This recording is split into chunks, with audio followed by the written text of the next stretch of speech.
မင်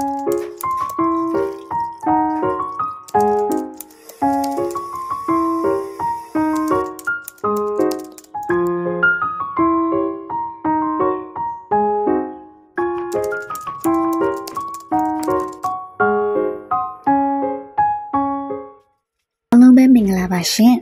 ဒီနေ့မှာတော့အမေသားကိုမာလာအရသာလေးနဲ့ကြော်စားဖြစ်ပါတယ်ရှင်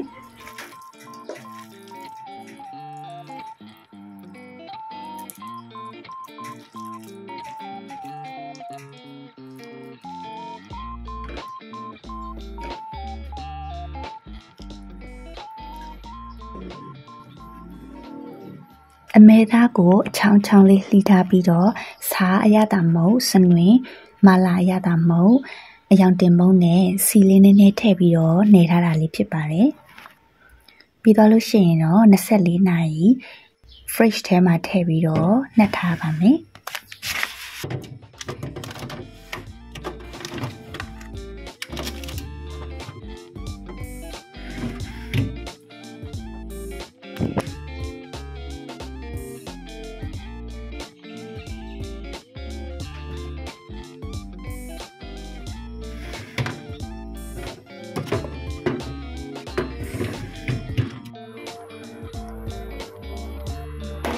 ဒါကတော့တရက်ထားရတဲ့အနေအထားလေးဖြစ်ပါတယ်ပြီးတော့လို့ရှိရင်တော့စီထဲမယ်စီပူလာပြီးဆိုရမယ်ကြော်လို့ရတာပြီ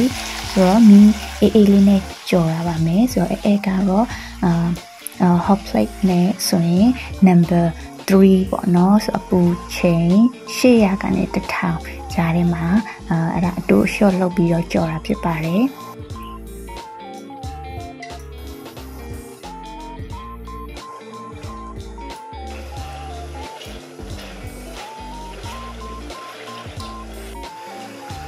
ပြီးရင်တော့သူ့ကိုခဏခဏလေးမှုတ်ပေးရပါမယ်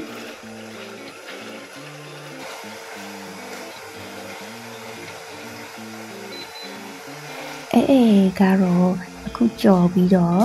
တအောင်နေနည်းနည်း6လာပြီးအသားဒီနည်းနည်းလေးအရည်နည်းနည်း6လာပြီးဆိုရင်တော့ခဏလေးနားလိုက်ပါတယ်ပြီးတော့မှစီနည်းနည်းအေးသွားတော့မှအပူချိန်လေး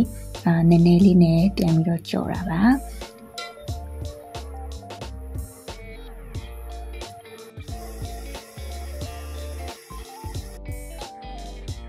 ဒီအနေထားလေးဆိုရင်တော့ရပါပြီဆိုတော့ဒီအမဲကြော်လေးကိုရင်းနှီးချမ်းလေးနဲ့ပဲဆက်စားထမင်းစီဆန်လေးနဲ့ပဲဆက်စားစားလို့ရပါတယ်ပိုတဲ့စီလေးတွေတင်ထားပြီးတော့ထမင်းနဲ့နေပြီးတော့စားလဲရတယ်နောက်တစ်ခါအမဲသားချက်တဲ့အခါမှာပြန်တုံးလဲရပါတယ်ရှင်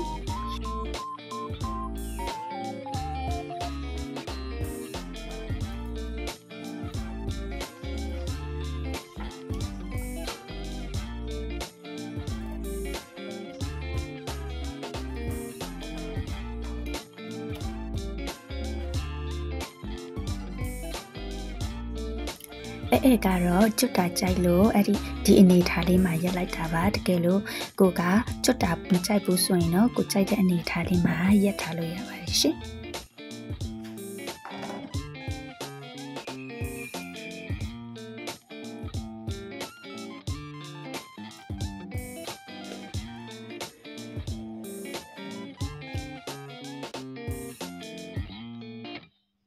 ဗီဒီယိုလေးကိုအဆုံးထိကြည့်ရှုပေးတဲ့အတွက်ကျေးဇူးများတင်ပါတယ်။နောက်ထပ်ဗီဒီယိုမှာထပ်ပြီးတော့တွေ့ကြပါမယ်။ Bye bye